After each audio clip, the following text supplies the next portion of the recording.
भावी संभावनाएं और हमारा कर्तव्य। अखंड ज्योति के इस भविष्यवाणी अंक में निकट भविष्य में घटित होने वाले घटनाक्रम का जो उल्लेख किया गया है उसे किसी साधारण ज्योतिषी या भविष्य वक्ता की कल्पना नहीं समझा जाना चाहिए। इसके पीछे कुछ ठोस आधार हैं और वे समयानुसार सामने आते चले जाएंगे।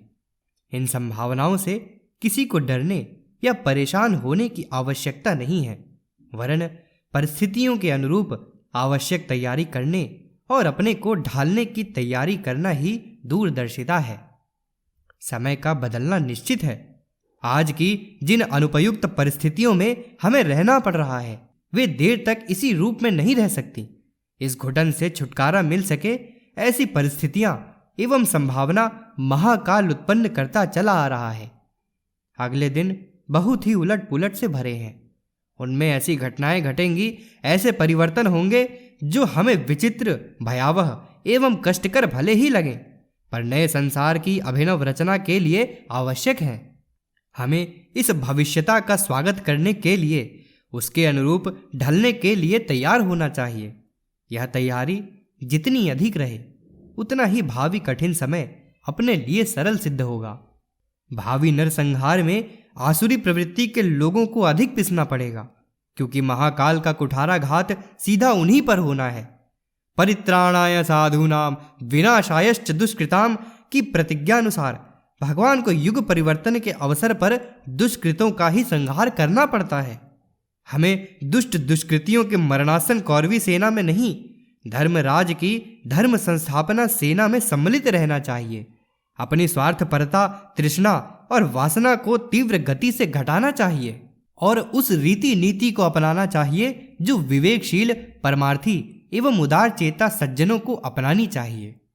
संकीर्णताओं और रूढ़ियों की अन्य कोठरी से हमें बाहर निकलना चाहिए। अगले दिनों विश्व संस्कृति, विश्व धर्म, विश्व भाषा, विश्व राष्ट्र का जो भावी मानव समाज बनेगा उसमें अपनी अपनी महिमा गाने वालों और अपनी ढपली, अपना राग गाने वालों के लिए कोई स्थान न रहेगा। पृथकतावादी सभी दीवारें टूट जाएंगी और समस्त मानव समाज को न्याय एवं समता के आधार पर एक परिवार का सदस्य बनकर रहना होगा। जाति, लिंग या संपन्नता के आधार पर किसी को वर्चस्व नहीं मिलेगा। इस समता के अनुरूप हमें अभी से ढलना आरंभ कर देना चाहिए। धन संचय और अभिवर्धन की मूर्खता हमें छोड़ देना ही उचित है।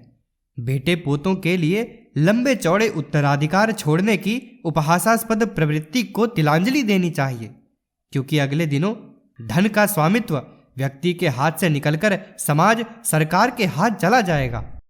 केवल शिक्षा, साहित्य, संस्कार एवं सद्गुणों की संपत्ति ही उत्तराधिकार में दे सकने योग्य रह जाएगी।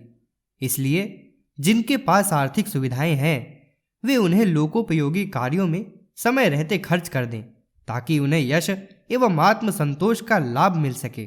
अन्यथा वह संकीर्णता मधुमक्खी के छत्ते पर पड़ी डकैत की तरह उनके लिए बहुत ही कष्टकारक सिद्ध होगी। लंका विजय में श्री राम के साथी रीछ वानरों की तरह गिद्ध और गिलहरी की भांति हमें युग निर्माण योजना के महान अभियान में तत्परता पूर्वक संलग्न होना चाहिए।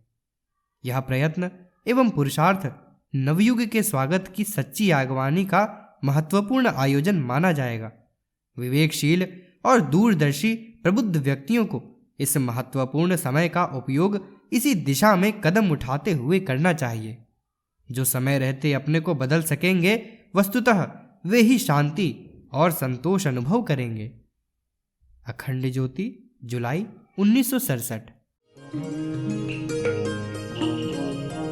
हमारे YouTube चैनल को सब्सक्राइब करें और बेल आइकन को दबाएं ताकि आपको नोटिफिकेशंस मिलते रहें।